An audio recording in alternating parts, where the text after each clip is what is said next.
Good afternoon. I'm sure you're all aware of or seen the Deontay Wilder interview on Talksport where he sort of had the outburst and kind of lost it a little bit and went off at Simon Jordan about white privilege and all that sort of stuff. I just watched an interview on DAZN with Wilder again with a young lady. Don't know who she was. Young lady, tiny little, petite little thing, who'd done a really good job of sort of handling the interview actually. And Deontay Wilder had another sort of he says it's passionate. It's a passionate outburst. And he had a really big sort of outburst at this young lady as well who was interviewing him when she sort of touched on the whole talk sport sort of debacle type thing. And he had a major fucking wobbler again. And again, he was referencing slavery and, you know, and white privilege and that sort of stuff and racism. He was alluding to it anyway, definitely.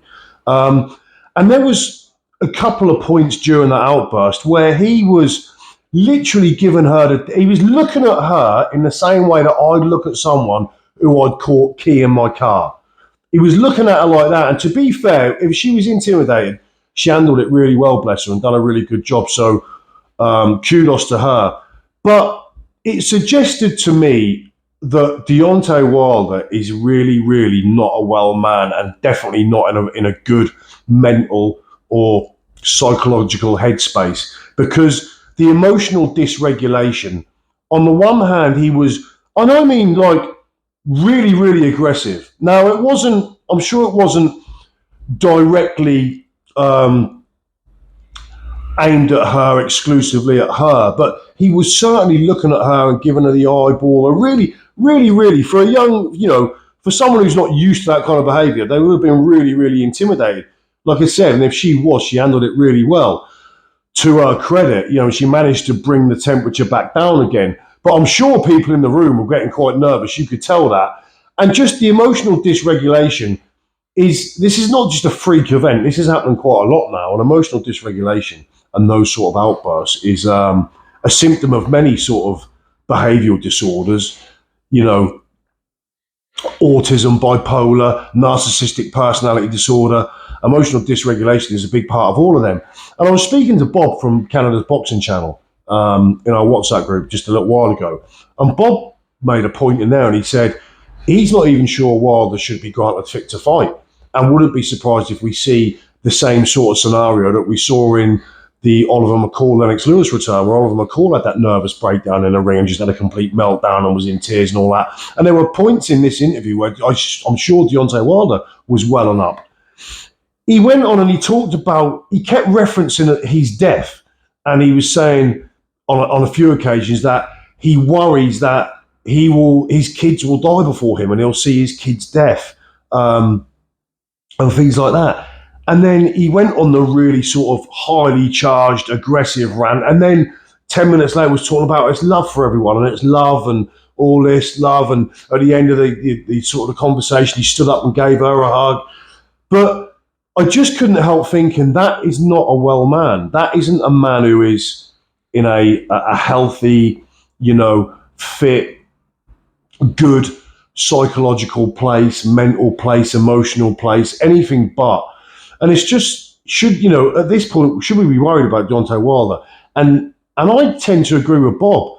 I don't know what psychological tests he's passed to keep his boxing license. I don't quite know how sure the psychological side is paramount when keeping your boxing license, your professional boxing license, in regards to getting past fit to box in certain areas, geographical areas. But Deontay Wilder, it's getting to the point where, to me, I think it's quite concerned. I think it's quite worrying. You only have to look at that. If that was me, or if that was any of you guys, and you saw yourselves back recorded like that, you think, fuck me, I didn't even like that. You know, I don't look in a fucking sane place. And he doesn't look in a good place. It's just now, this is twice in a row. And I get, you know, I'm not going to go down on slavery conversations. I've got my own thoughts on that. But to say triggered, and I'm not sure even, because he took the conversation there. And there's a massive amount of victim mentality and victimhood in what he talks about. And listen, I didn't grow up in Alabama. I didn't, I can only imagine the things he grew up and saw and stuff like that. But if they were that bad, they've seriously affected him. And I would say it's affected his thought process and controlling his emotions to a degree that being a professional fighter, is that the right thing?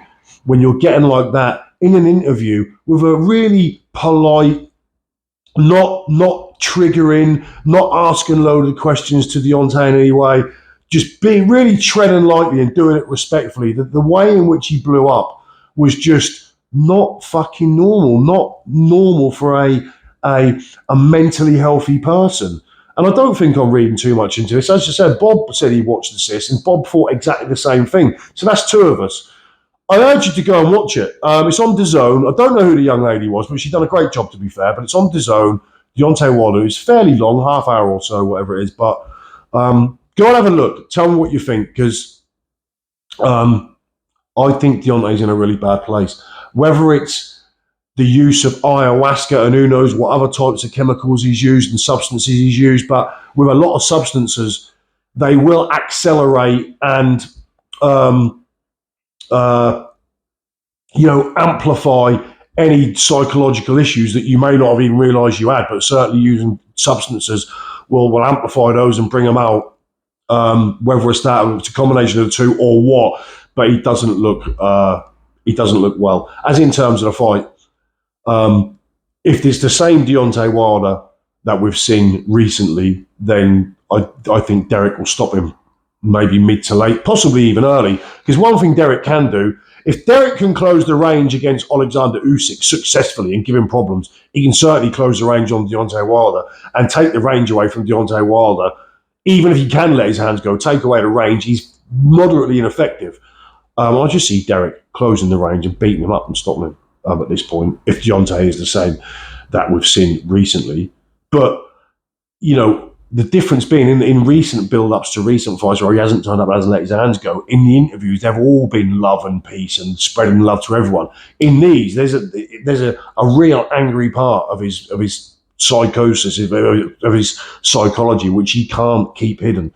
But I fully predict Derek to win fairly comfortably, unless we see a reborn Deontay Wilder. But in terms of his mental state and his mental well-being, I think, it's not our job to worry about Deontay Wilder, but to me, just my humble opinion, I don't think that man looks well for me.